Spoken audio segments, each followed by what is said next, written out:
99 জন হত্যা, তারপর তাওবা, অতঃপর জান্নাত। কল্পনা করুন এক ব্যক্তি যে একে একে 99টি হত্যা করেছে। সমাজ তাকে ঘৃণা করে, মানুষ তাকে ভয় পায়, কিন্তু জানেন কি সেই মানুষও এক সময় জান্নাতের অধিবাসী হয়ে যায়। কিভাবে? এটা কি ন্যায় বিচার, নাকি আল্লাহর অশেষ রহমতের এক বিস্ময়কর দৃষ্টান্ত?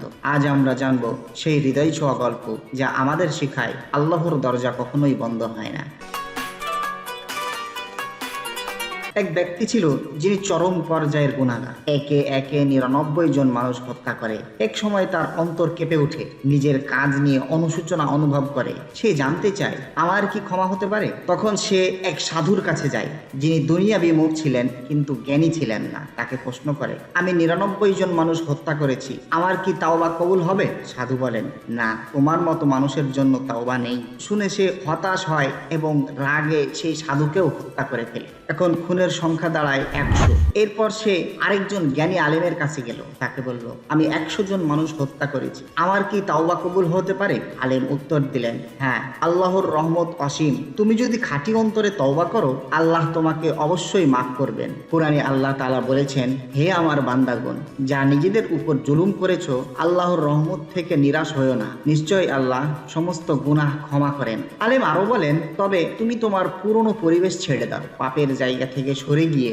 একটা ভালো মানুষের এলাকায় চলে যাও, যেখানে ইবাদতে জীবন কাটাও। সেই সিদ্ধান্ত নেই, আজই আল্লাহর দিকে রওনা হবেন।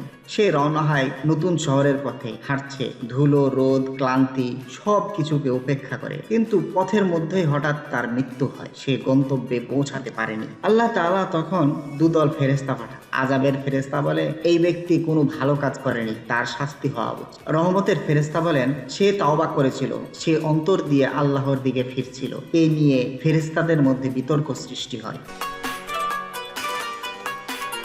তখন আল্লাহ তাআলা বলেন, তোমরা তার পূর্বের শহর আর নতুন শহর, এই দুই জায়গার দূরত্ব মাপো। যদি সে নতুন নেককার শহরের কাছাকাছি হয়, তবে সে রহমতের অধিকারী হবে, আর যদি সে পুরনো শহরের কাছাকাছি হয়, তবে সে আযাবের অধিবাসী হবে। হাদিসের এক বর্ণনায় আছে, আল্লাহ তাআলা তার কুদরতি হুকুমে পাপের শহরের মাটিকে দূরে সরিয়ে দেন আর নেককার শহরের মাটিকে কাছে নিয়ে আসেন। ফলাফলে দাঁড়ায় সে নেককার শহরের কাছাকাছি হয়, এমনকি এক হাতের ব্যবধানেও। ফলে আল্লাহ তাআলা তাকে জান্নাত দান করেন। এমন এক খুনি যার নামের পাশে ছিল শত শত পাপের কালো দাগ, তারপরও সে জান্নাতের অধিবাসী।